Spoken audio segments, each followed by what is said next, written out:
विद्यार्थियों, आज हमारा अध्ययन का विषय रहेगा अटलांटिक महासागर की धाराएं। अटलांटिक महासागर की धाराओं में वही प्रतिरूप आपको देखने को मिलेगा जो आपको प्रशांत महासागर की धाराओं में देखने को मिला था। इसमें सबसे पहले हम महासागर धारा की परिभाषा देते हैं, उसके बाद अटलांटिक महासागर की धाराओं की चर्चा करेंगे। महासागरीय धाराएं क्या हैं? सागरों अथवा महासागरों में, देखिए डायग्राम में दिखाया गया है, अन्य महासागर ही दिखाया गया है। यहाँ सागरों अथवा महासागरों में विशाल जल राशि का, थोड़ी बहुत जल राशि नहीं होती है, बहुत भारी मात्रा में जल राशि होती है। विशाल जल राशि का एक स्थान से दूसरे स्थान पर निरंतर प्रवाहमान होना किसी विशेष दिशा में धाराएं कहलाता है। सागरों अथवा महासागरों में विशाल जल राशि का एक स्थान से दूसरे स्थान पर निरंतर प्रवाहमान होना महासागरीय धाराएं कहलाता है। ये किसी एक निश्चित दिशा में बहती है। महासागरीय धाराओं को दो वर्गों में हम बांट सकते हैं। एक गर्म जल की धाराएं हैं, दूसरे ठंडे जल की धाराएं हैं। गर्म जल की धाराएं वो होती हैं जो निम्न अक्षांशों से, निम्न अक्षांश से 0 डिग्री, जो निम्न अक्षांशों से उच्च अक्षांशों की ओर बहती हैं, ये गर्म जल की धारा है। ठंडे जल की धाराएं वो होती हैं जो उच्च अक्षांशों से, ऊपर के उच्च अक्षांश हैं जो उच्च अक्षांशों से निम्न अक्षांशों की ओर बहती हैं, वो ठंडे जल की धाराएं कहलाती हैं। अब हम चर्चा करते हैं अंध महासागर में धाराएं या अटलांटिक महासागर में कौन कौन सी धाराएं चलती हैं। डायग्राम की सहायता से, मानचित्रों की सहायता से, फिगर्स की सहायता से हम इनको समझने का प्रयास करेंगे। अब इसके लिए आपको थोड़ी सी लोकेशंस हैं, वो मैप पर पता होना चाहिए। इस मैप पर मैं थोड़ी सी लोकेशन स्पष्ट करने का कोशिश करता हूं।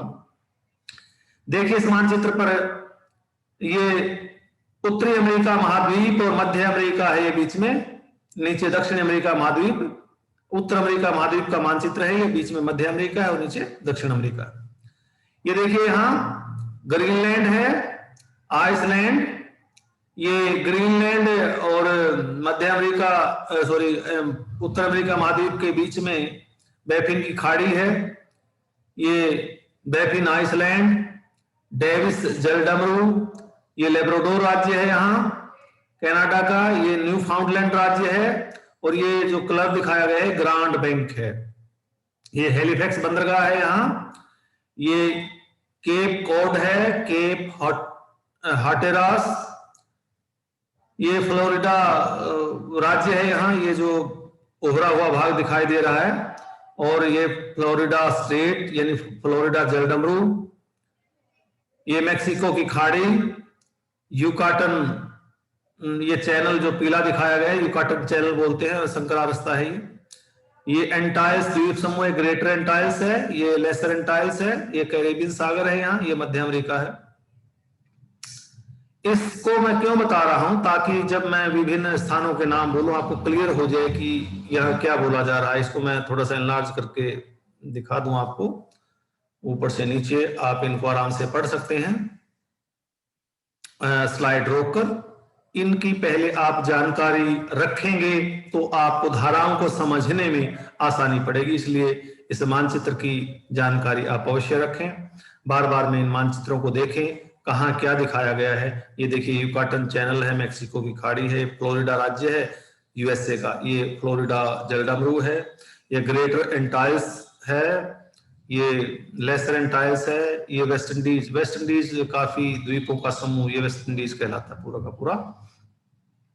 ये दक्षिण अमेरिका महाद्वीप है, ये द्वीप है ट्रिनिडाड एंड टोबैगो, और ये इधर ग्रांड बैंक। इस प्रकार आप ये मानचित्र जरूर देखें। दूसरी तरफ ये मानचित्र भी देखें, पहले उत्तर अमेरिका महाद्वीप के बारे में दिखाया गया था, अब ये देखिए यूरोप के बारे में दिखाया गया है। ग्रीनलैंड, ग्रीनलैंड के साथ लगता है आइसलैंड, आइसलैंड के साथ ये देश नॉर्वे है जहां पीला कलर किया है, नॉर्वे के साथ साथ ये स्वीडन है, ये नॉर्वे के साथ लगता सागर नॉर्वे सागर, ये इंग्लैंड के साथ जो लगता सागर है स्वीडन और नॉर्वे के तटों के साथ भी जो लगता है ये नॉर्थ उत्तरी सागर। ये जो पीला पीला एरिया दिखाया गया समुद्र का, ये बे ऑफ बिस्के, बिस्के की खाड़ी, ये पुर्तगाल देश है, और ये यहाँ इस तट के साथ फ्रांस देश है। ये फ्रांस है, जहां जहां मैं कर्सर घुमा रहा हूँ फ्रांस है यहाँ, और ये पुर्तगाल है तट पर, और ये स्पेन यहां से लेकर नीचे की ओर स्पेन है। ये भूमध्य सागर है।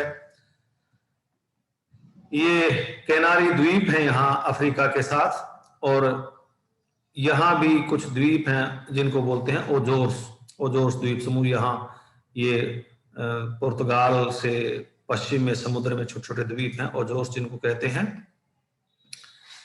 ये अंगोला देश है दक्षिण अमेरिका में। दक्षिण अमेरिका में अंगोला देश के तटीय क्षेत्रों में एक नगर है बेंगुएला।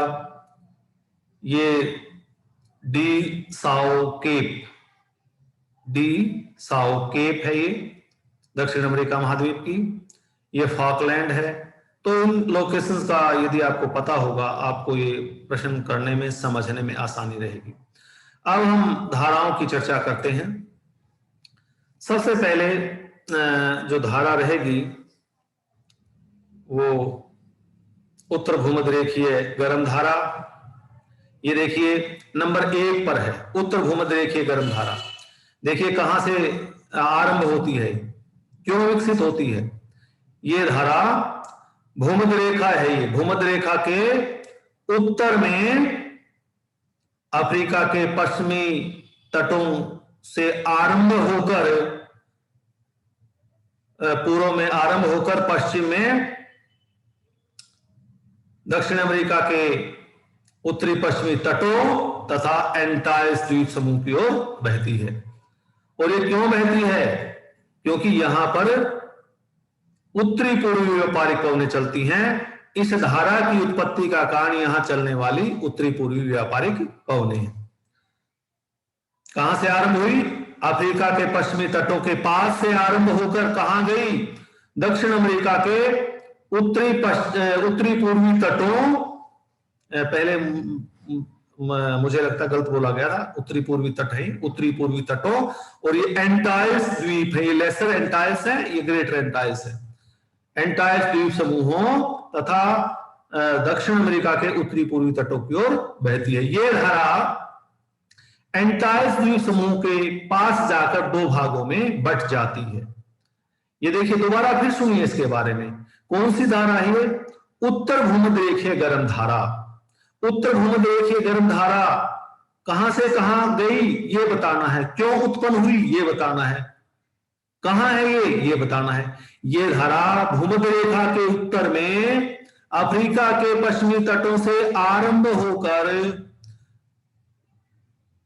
दक्षिणी अमेरिका के उत्तरी पूर्वी तटों तथा एंटाइल्स द्वीप समूह की ओर बहती है। इस धारा के बहने का कारण, इस धारा की उत्पत्ति का कारण यहां चलने वाली उत्तरी पूर्वी व्यापारिक पवनें हैं। एंटाइल्स द्वीप समूह के पास आकर यह धारा 2 भागों में बट जाती है।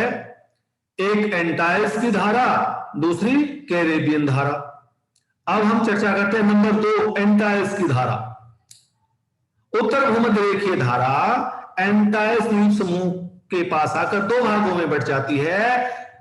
इस धारा का जो भाग एंटाइल्स द्वीप समूह के पूर्व की ओर बहता हुआ आगे बढ़ता है, ये थोड़ा सा मैं क्लियर यहां दिखा दूं। ये उत्तर भूमध्य रेखीय गर्म धारा का जो ब्रांच, जो शाखा एंटाइल्स द्वीप समूह के पूर्वी तटों की ओर बहती हुई, वेस्ट इंडीज द्वीप समूह भी इनको कहते हैं, वेस्ट इंडीज द्वीप समूह के पूर्वी तटों के साथ बहती हुई उत्तर पश्चिम दिशा की ओर जाती है, वह एंटाइल्स की धारा कहलाती है। नंबर 3 कैरेबियन धारा।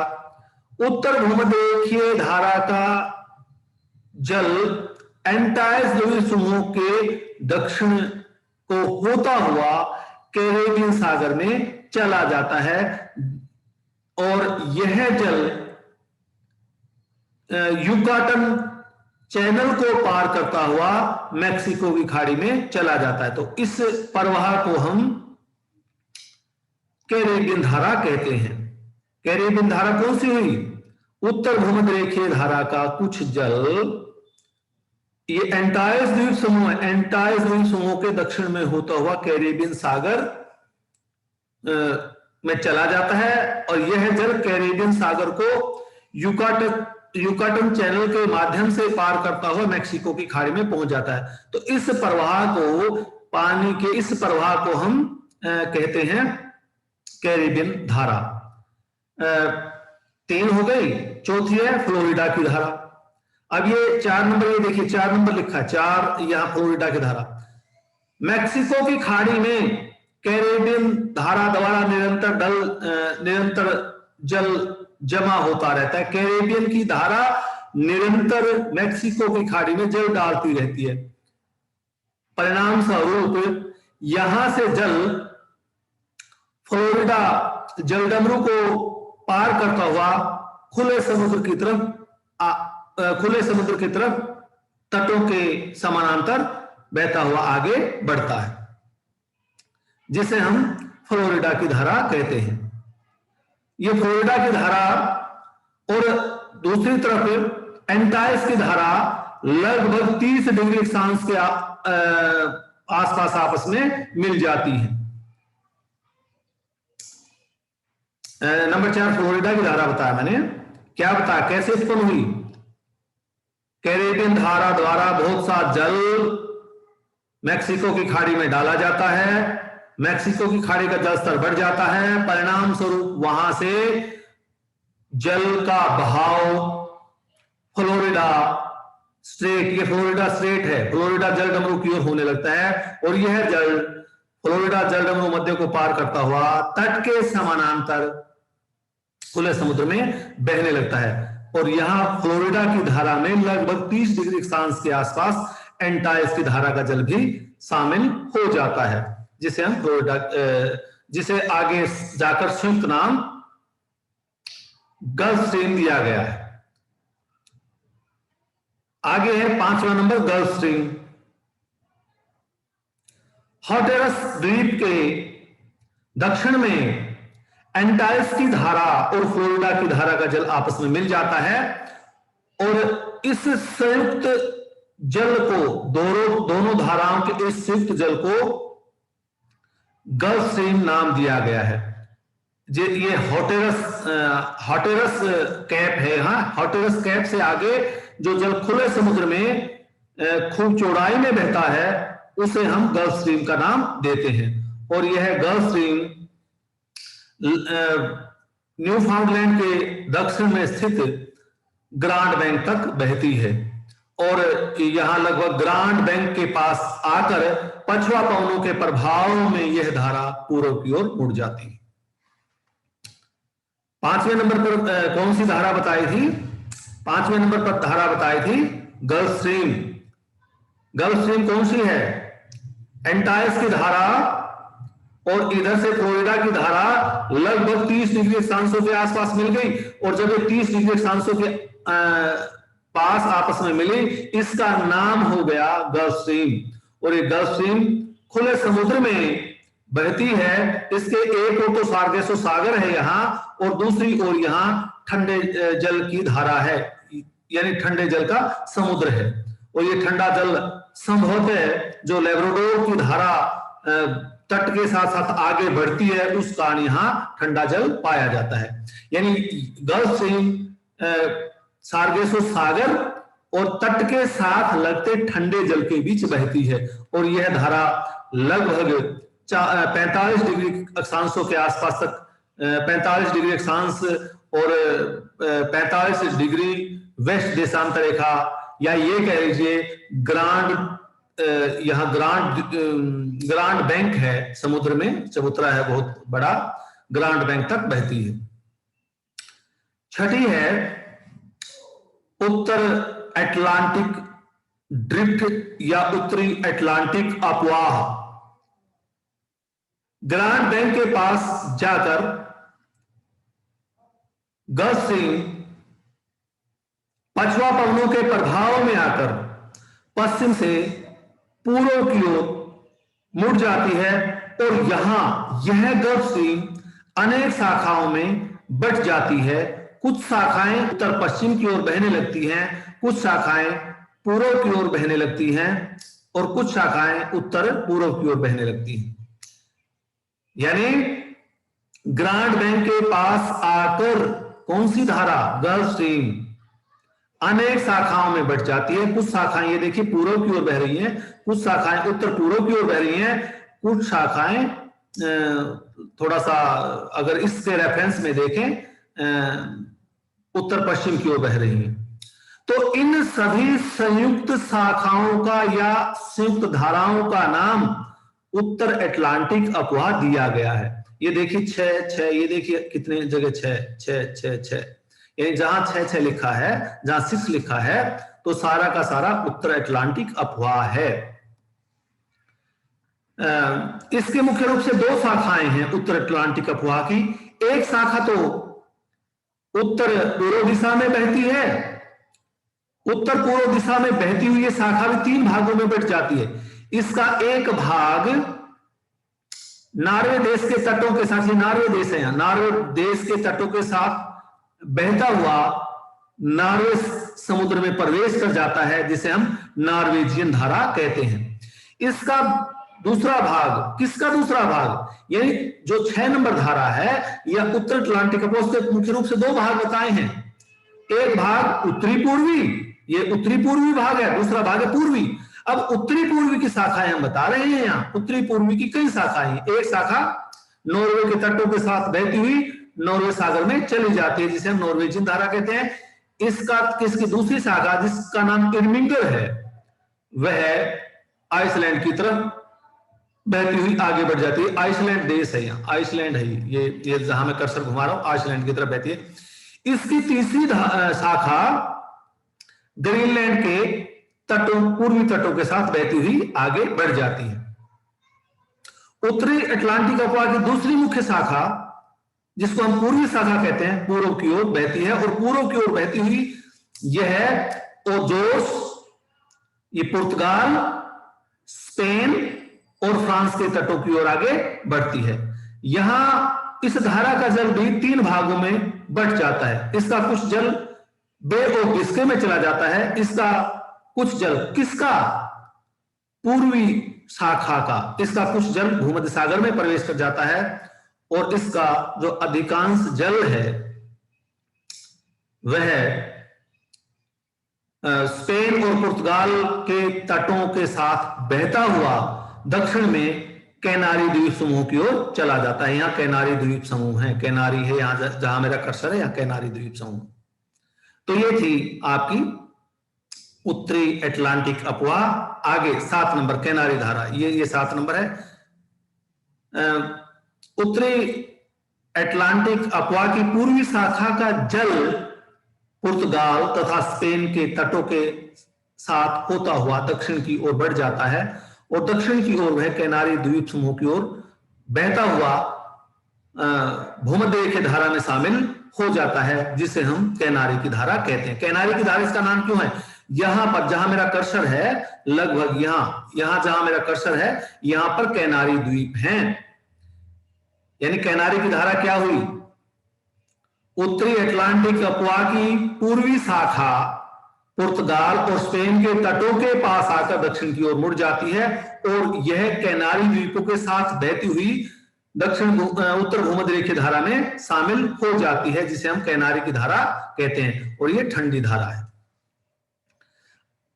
अब यहां एक और है, मैं बताना छोड़ गया था, ये जो पूर्वी धारा है जिसे हम उत्तरी अटलांटिक धारा कहते हैं, ये तुलनात्मक रूप से कम गर्म है। क्यों कम गर्म है, इसलिए कम गर्म है, यहां पर ठंडे जल का मिश्रण कम होता है, ये तुलनात्मक रूप से गर्म है। और जो उत्तर पूर्व की ओर शाखाएं गई हैं, ये उत्तर पूर्व की ओर जो शाखाएं गई हैं, ये तुलनात्मक रूप से ठंडी है। क्यों, यहां पर ग्रीनलैंड की पूर्वी, ग्रीनलैंड की धारा और लैब्राडोर की धारा के साथ ठंडे जल के मिश्रण के साथ ही ठंडी हो जाती हैं। आगे है लैब्राडोर की ठंडी धारा, ये 8 नंबर जो दिखाया गया है, ये लैब्राडोर की ठंडी धारा है। इसकी उत्पत्ति यहां बेफिन की खाड़ी है, इसकी उत्पत्ति बेफिन की खाड़ी से होती है, और यह डेविस स्ट्रेट है। ये डेविस स्ट्रेट, यहां जहां मेरा कर्सर है, डेविस स्ट्रेट है, डेविस स्ट्रेट से होती हुई ये न्यूफाउंडलैंड राज्य है, ये लैब्राडोर राज्य है, लेब्राडोर तथा न्यूफाउंडलैंड की तरफ बढ़ती है। न्यूफाउंडलैंड के पास आकर लेब्राडोर की ठंडी धारा का मिश्रण उत्तर अटलांटिक अपवा की धारा के साथ हो जाता है, जिसके कारण यहां कोहरा भी छा जाता है न्यूफाउंडलैंड के आसपास के क्षेत्र में। इसका शेष जल न्यूफाउंडलैंड के पश्चिमी तटों तथा लेब्राडोर प्रांत है, ये लेब्राडोर के पूर्वी तटों के साथ बहता हुआ, यहां एक केप है, इसका नाम मैं अभी देखता हूं, बताता हूं, केप मुझे मन से उतर गया, केप कॉड, हाँ sorry, Cape Cod, Cape Cod, Cape Cod तक ये बहती है। दोबारा फिर सुनिए, 8 नंबर धारा कौन सी है? ये 8 नंबर दिया है, लेब्राडोर की ठंडी धारा। ये ग्रीनलैंड है, ये बैफिन आइसलैंड है, ये बैफिन की खाड़ी है। इसका जन्म बैफिन की खाड़ी से होता है। डेविस स्ट्रेट है, यहां डेविस स्ट्रेट को पार करके यह न्यूफाउंडलैंड की तरफ बढ़ती है। न्यूफाउंडलैंड की तरफ आकर यह 2 भागों में बढ़ जाती है। इसका कुछ जल तो उत्तर अटलांटिक अपवा में शामिल हो जाता है। उत्तर अटलांटिक अपवा में शामिल होने का यहां पर कोहरा छा जाता है। इसका शेष जल न्यूफाउंडलैंड के पश्चिमी तटों के साथ और लेब्राडोर के पूर्वी तटों के साथ बहता हुआ केप कॉड तक आगे बढ़ जाता है। पूर्वी ग्रीनलैंड की धारा ग्रीनलैंड के पूर्वी तटों के साथ बहती है। ये 9 नंबर दिया है, यहां 9। पूर्वी ग्रीनलैंड की धारा ग्रीनलैंड के पूर्वी तटों के साथ बहती हुई आगे बढ़ जाती है और अंततः ये धारा यहां थोड़ी सी आगे बढ़ी हुई नहीं दिखाई गई है। ये धारा ग्रीनलैंड के दक्षिण में आकर लेब्राडोर की ठंडी धारा से मिल जाती है और इस धारा के जल का कुछ मिश्रण उत्तरी पूर्वी अटलांटिक अपवा के साथ भी हो जाता है, जिसके कारण यहाँ इस क्षेत्र में कोहरा छाया रहता है, 2 विपरीत धाराओं के मिलने के कारण। इसके बाद है 9 नंबर धारा। 8 तो यहां आ गई, 8 के बाद या 9 आ गई, 10वीं धारा दक्षिण भूमध्य रेखीय गर्म धारा। दक्षिण भूमध्य रेखीय गर्म धारा, ये अफ्रीका महाद्वीप आपका, दक्षिण भूमध्य रेखीय धारा भूमध्य रेखा के दक्षिण में, ये भूमध्य रेखा के दक्षिण में अफ्रीका के पश्चिमी तटों से आरंभ होकर दक्षिण अमेरिका के डी साओ रोक तक जाती है। डी साओ रोक केप है, यहां डी साओ रोक केप तक जाती है और डी साओ रोक केप के पास आकर यह धारा 2 भागों में बट जाती है।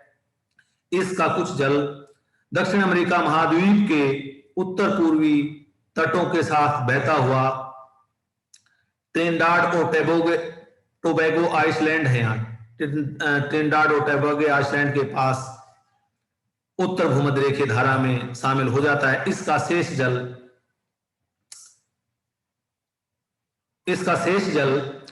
दक्षिण अमेरिका के पूर्वी तटों के साथ दक्षिण की ओर बहता हुआ आगे बढ़ जाता है।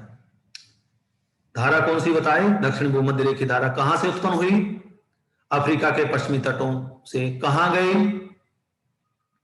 दक्षिण अमेरिका के पूर्वी तटों की ओर। कहां तक गई?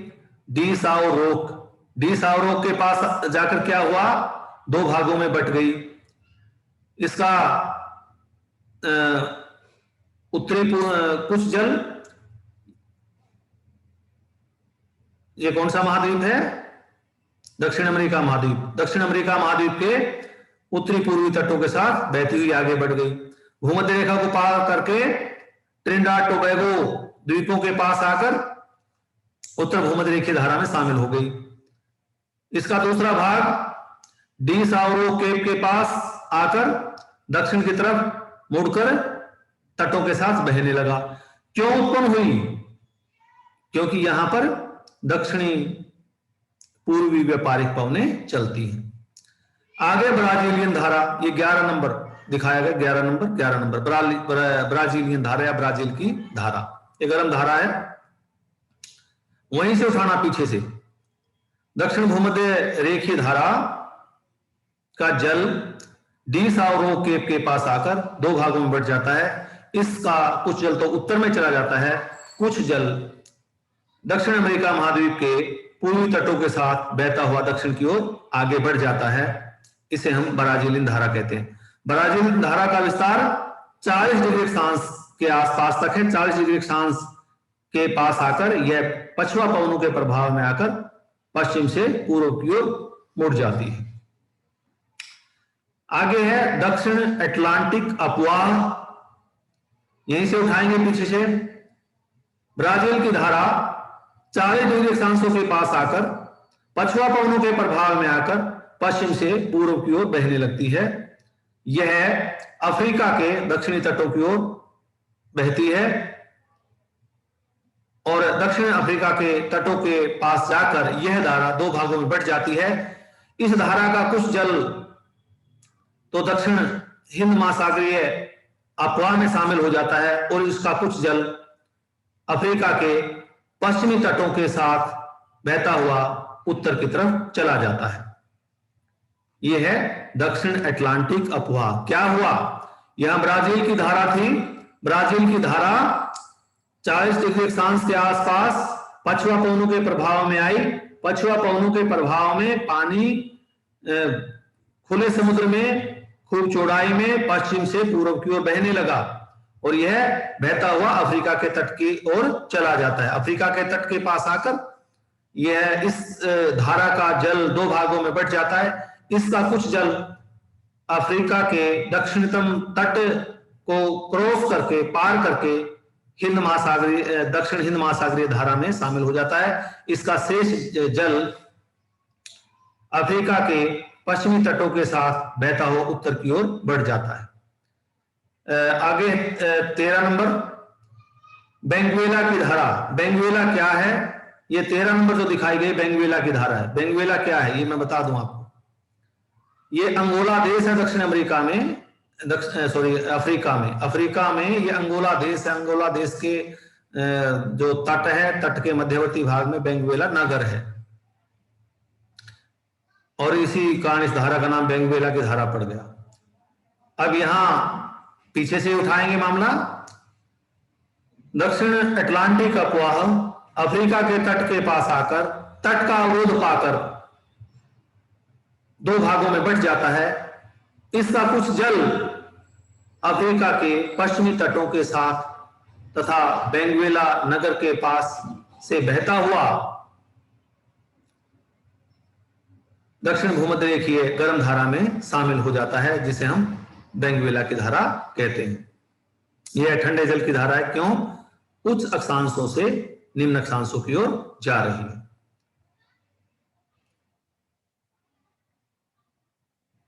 नेक्स्ट है फॉकलैंड की धारा। नीचे एंटार्क्टिक महाद्वीप है, ध्यान दे बच्चे, एंटार्क्टिक महाद्वीप। एंटार्क्टिक महाद्वीप के तटीय क्षेत्रों से या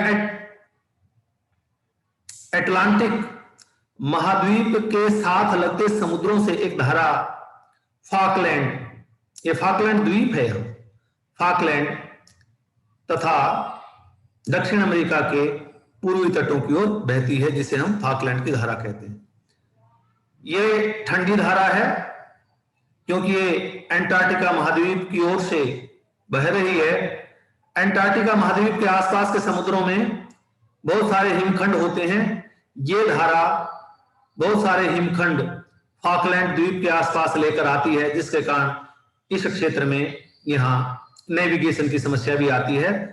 जो समुद्र में जहाज चलते हैं उनको दिक्कत आती है। कई बार जहाजों से वो आइसबर्ग्स हिमखंड टकरा जाते हैं और जहाजों को काफी हानि करते हैं।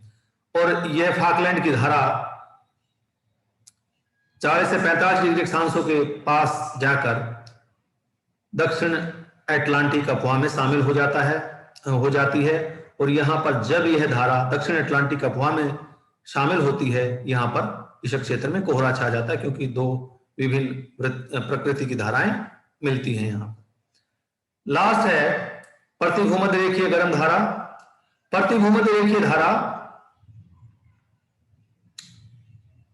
उत्तरी भूमध्य तथा दक्षिणी भूमध्य रेखीय धारा के बीच में पश्चिम से पूर्व की ओर बहती है। ये 15 नंबर लिखा है, रेड से दिखाया गया है। इस धारा के बहने का कारण यह है कि उत्तर भूमध्यरेखीय गर्म धारा तथा दक्षिण भूमध्यरेखीय गर्म धारा द्वारा काफी मात्रा में जल समुद्रों के पूर्वी हिस्सों पर जमा कर दिया जाता है, या ये कह लीजिए अटलांटिक महासागर के पश्चिमी हिस्से पर जमा कर दिया जाता है, जिसके कारण जल तल में अंतर आ जाता है पूर्वी हिस्से में और पश्चिमी हिस्से में। परिणाम स्वरूप दोनों धाराओं के बीच एक धारा बहती है जिसे हम प्रतिभूमध्यरेखीय धारा कहते हैं।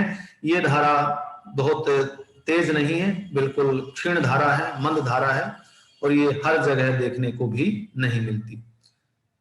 तो ये था आपकी धाराएं अंध महासागर की या अटलांटिक महासागर की। इसमें बच्चों एक ध्यान दें कि जो मैंने ये लोकेशन दिखाई है आपको मानचित्र पर, इन लोकेशन को बार बार में देखें, इन लोकेशन को बार बार में याद करें। ये पहले भी मैं दिखाई थी आपको। ये यूरोप का हिस्सा है, यूरोप के हिस्से की लोकेशन याद करें।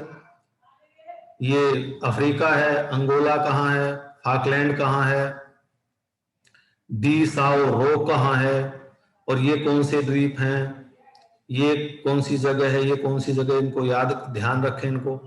ये भी यहाँ दिखाई गई है, इनको भी बार बार में पढ़ें, बार बार में देखें, क्योंकि अगर लोकेशन आपको अच्छी तरह ध्यान आ गई तो आपको कोई दिक्कत नहीं होगी। यहाँ ये कैरेबियन सागर है सारा का सारा, ये एंटाइस द्वीप समूह है, ये मेक्सिको की खाड़ी है। तो ये था आपका अटलांटिक महासागर की धाराएं।